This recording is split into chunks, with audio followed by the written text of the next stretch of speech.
Hey, welcome to another Raid Shadow Legends video. I'm Wood. I found 2 more Void Shards for each account, and we're going to fuse Relickeeper.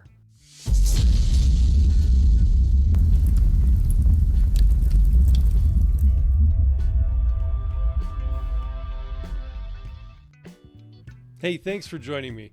So on the free-to-play account, I just wanted to do a quick video here just in case something interesting happens.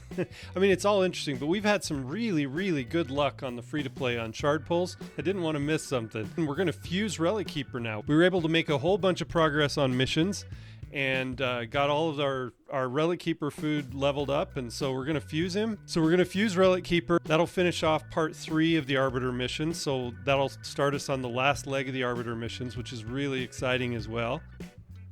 Save some silver if you want to fuse your Relickeeper. 300,000 silver. It's not as bad as Broadmaw. Broadmaw is 1,000,000 silver. That gives us another 250 points for the champ chase.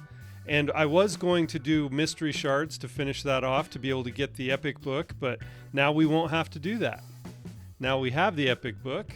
Yeah, we're 1,000 points away from the Slixus fragments on there, and I'm not too worried about that. We'll have enough fragments to at least fuse 1 Slixus by the time this is over. But yeah, this is really exciting to be able to get the missions finished on that. 2 legendary books for the reward there.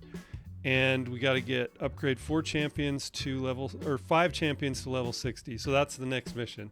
So 1 more level 60. Yeah, on the free to play here, I'm probably looking at either Armiger to help us out some more progress with Fire Knight, or possibly Seer. Although we're not at a point where we really need, the fast wave clear where we're doing fast dungeon runs yet. Basher could be helpful as well. Old Gruckus gives us a force champion that we could do. I'm not sure. I haven't really decided yet, but I think it might be Armiger. I think we might be going for Armiger just because he's really our only turn meter control right now on the free to play. We're fine on the budget account with turn meter.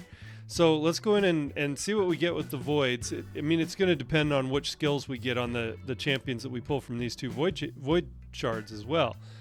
All right, so let's say I think these 2 shards are going to be a Cold Heart and a Man-Eater, right? Isn't that? All right, let's see what we got. Okay, it's a rare, and it's an Ifrit. I've never built an Ifrit before, so we'll see. I'll check into him. And it's a dog. Oh, cool. Hey, this is exciting. Okay, so this is a Fellhound. Fellhound is the best campaign farmer in the game. If you're able to build him with the sufficient stats. Early game, he's a little bit hard. I remember I pulled him kind of early on my main account, and he can be a little bit difficult to build as far as a campaign farmer goes, but he puts reflect damage on your whole team as well. And let's see, where is that skill? Yeah, ascended to 3-star. He places a 7.5% continuous heal buff and 15% reflect damage on all allies for 2 turns. That's a strategy we could use for Fire Knight. So that actually could be useful, and then he could also be built as our campaign farmer as well. So that's pretty exciting. Yeah, Fellhound is a really good one to pull. Things are starting to take shape here. He's a really fast campaign farmer, and when you're trying to make progress quickly especially on champ training runs and stuff, you have to have a Fellhound, or somebody like a Bellower, or any of the really fast campaign farmers. But Fellhound is a really good one. Yeah, that's an exciting pull. Relickeeper is going to be our first Sacred Order epic, and I'm not going to feed him. Relickeeper is actually kind of okay and can be kind of useful. Mostly he's useful just to fill up faction guardians for right now, but because you can fuse him as many times as you want to, so you can really fill up your faction guardians with him. But yeah, 2 demon spawn, that's really kind of interesting too. But an Ifrit and a Fellhound. That Fellhound is actually going to be good, so that'll speed up our campaign farming if we can get him built. And we got the epic book from the champion chase, which is one of the things I was most worried about. So now let's go over. Oh, and I had I didn't say it at the beginning, but I did have a green border around the free-to-play, no border around the budget account. Great progress that we've made. We've been pretty lucky as well on, not as lucky as the free-to-play. Free-to-play's been really lucky with shard pulls, but we've been doing pretty well with the budget account as well. We've got Skrank. Skrank is a really good, he gives us HP burn, AoE HP burn. And that's something we don't have on the free-to-play yet. Also, we got Ursula the Mourner, the best epic reviver in the game, and we got the Tree Shield Knot, and then we got some more food for our Broadmaw fusion. Like I said, we've been pretty lucky on the budget account as well. The luck on the free-to-play has kind of been insane, especially getting a mythic and then having a seer, But now with the Fellhound, that kind of things are starting to take shape. Let's get our Relickeeper fused on the budget account. It was a lot easier on the budget account to fuse the Relickeeper. Man, that 70%, because now, oh yeah, I had to, yep, that's right. I had to remove some gear from her also.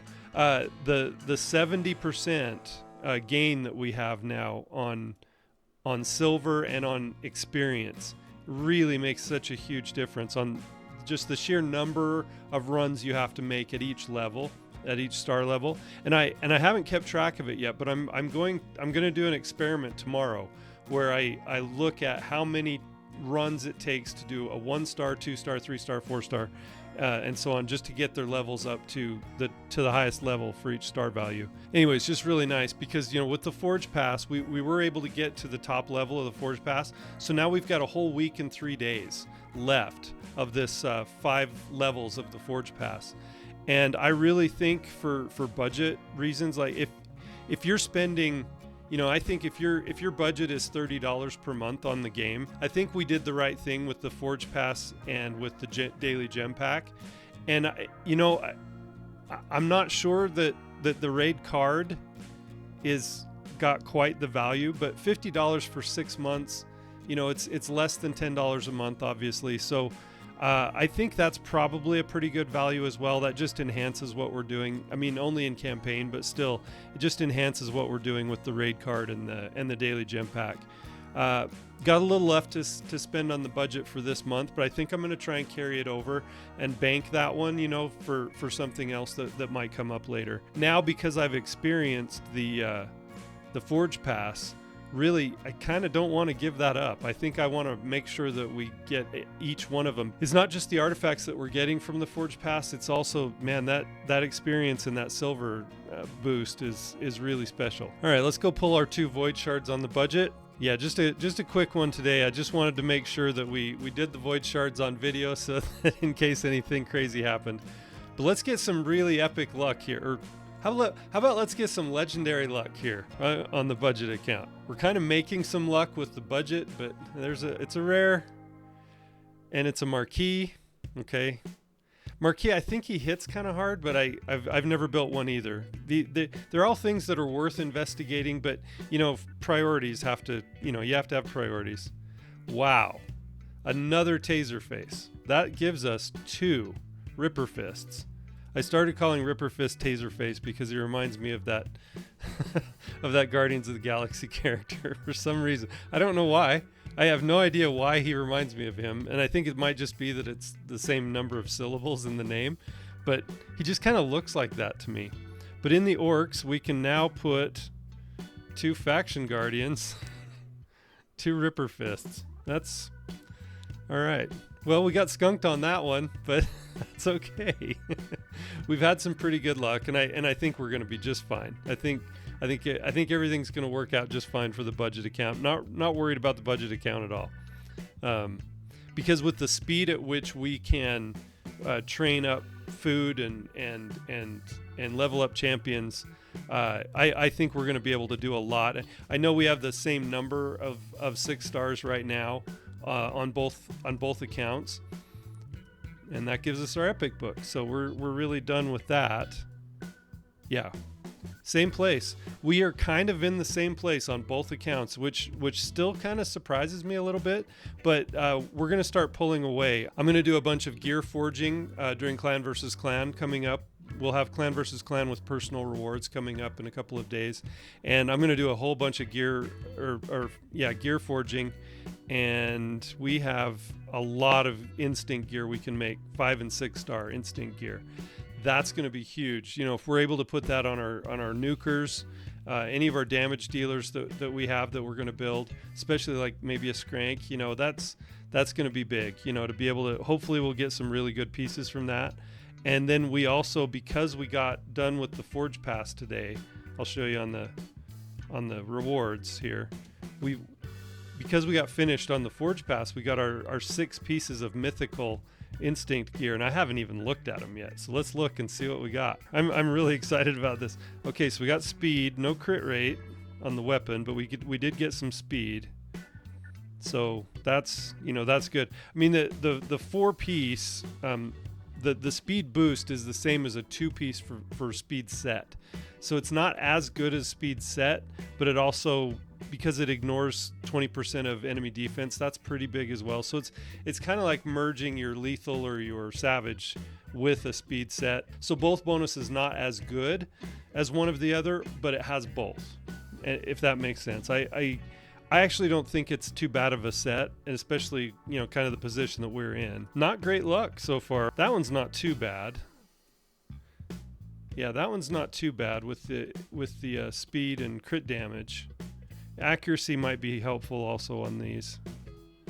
Man, HP, no speed, no accuracy. Man, we've got accuracy on that one, but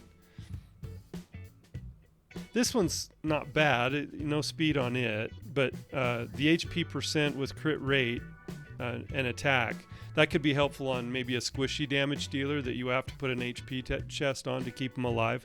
A lot of times if you have a cold heart, you want to put an HP chest on her just so she stays alive.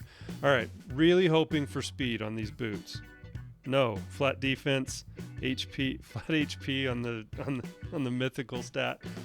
Okay. We really got skunked on the 6-star mythical, and that's why.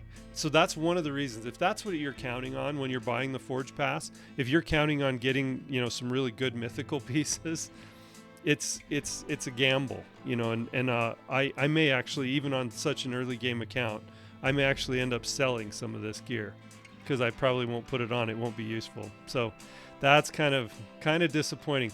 But the fact remains that we have a lot of benefits from the Forge Pass, and like I said, I've got a lot of forging that I can do with the Instinct set here. Yeah, we can forge 181 of the Instinct set, 181 pieces of the Instinct set, and that's pretty exciting. You know, I'm not going to use all the charms. I probably will use a few charms on each one of those to try and enhance our ability, and then once I have enough pieces that I can put some good sets together, I'll probably stop. But it's good for silver. Yeah, that's going to be huge, you know, to be able to get those. So that's all I have for today. We're gonna get another 6-star made on both the accounts. I'm really close to having all of my Minotaur farming done for both accounts for a lot of our core teams, and so I've got to do some more Minotaur. It's been really slow, but I was just happy to be able to get that third, you know, leg of the Arbiter missions out of the way. Now we're on the final leg of the Arbiter missions. Hopefully we'll be able to get the Arbiter put together pretty soon. I think we've done pretty well for the amount of time I've been able to spend on both accounts. And it's just kind of surprising to me that the free-to-play account has really kept up pretty well. I do expect there to be a separation pretty soon because of, you know, like I said, because of the Forge Pass and our ability to build more 6-star champions. With the Forge Pass and the raid card, you know, it enhances that by 70%. It enhances that ability by 70%. But now with the Fellhound on the other account, if I'm able to build that Fellhound and keep things going, and Frolny is really helping us a lot in both Clan Boss in one form and in Arena in the other form. It's really kind of amazing. I don't even have him built that well. He has really enhanced our ability to do Clan Boss, and I think he's, for the time while we're not able to build some kind of an unkillable or block damage team, he's really going to be able to extend the life of some of those runs. And when I get War Master on more of the champions and have them built a little bit better, it's going to be pretty significant. So thank you for joining me. I've been Wood, and I appreciate you.